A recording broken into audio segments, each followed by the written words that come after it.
I rise today to support the House Republican package to alleviate rising health care costs for small businesses. I'm proud that the Committee on Education Workforce has taken a leading role in this effort. Health care costs is the number one issue facing small businesses today. In fact, according to the NFIB, it has been their top issue for over 30 straight years.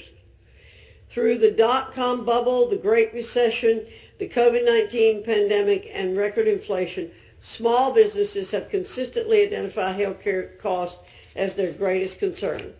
House Republicans recognize that these small businesses are the engines of the American economy, and this package is the first step towards much-needed relief.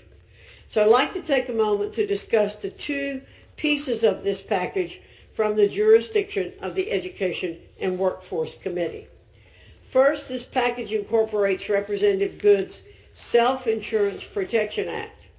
We passed the Self-Insurance Protection Act through committee because small businesses are being squeezed. There's no other way to put it.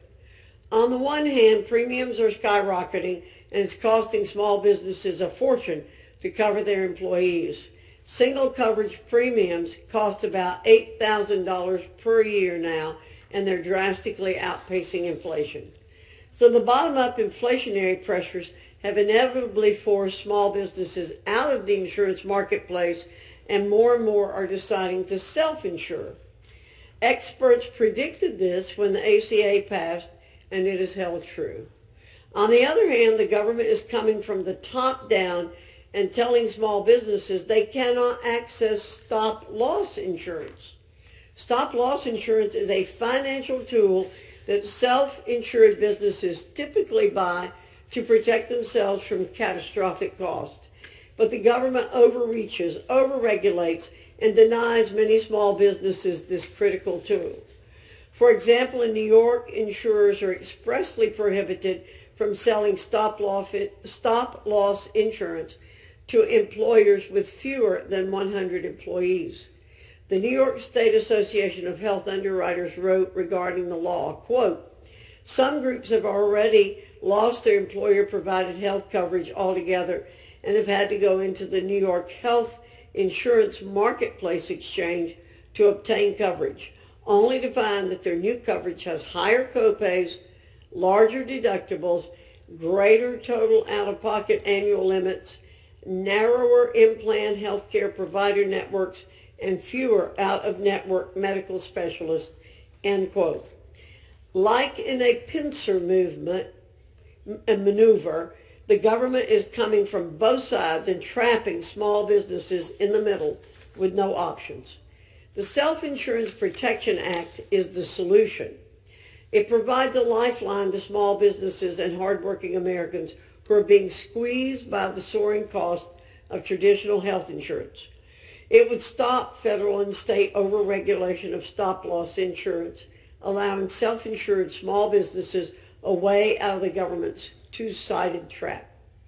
Next, this package also incorporates Representative Walberg's Association Health Plans Act, which is perhaps the single best cost-saving tool at our disposal. The Association Health Plan Act would offer immediate relief for everyday workers, taxpayers, and job creators. I know this because it has been tested. In 2019, before the court stopped President Trump's Association Health Plan, AHP rule, America got a chance to see and feel the impact of deregulation. AHPs produce savings of up to 29% on average. At the upper limit, groups save 50% with their newly formed AHPs. AHPs achieve these savings by allowing small businesses to band together to increase their bargaining power when purchasing health insurance. Currently, many regulations restrict small businesses and individuals from doing so. Enabling small economic actors to pool resources is critical to their competitiveness in the market. In healthcare, big companies enjoy large economies of scale, and only more so with each passing year. Countless studies and evidence point towards this worrisome trend of market consolidation.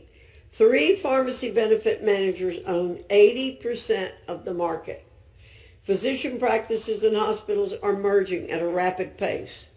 Thankfully, hospital mergers have slowed during and after the pandemic, but it's not enough. This bill helps mom and pop shops and self-employed workers fight back.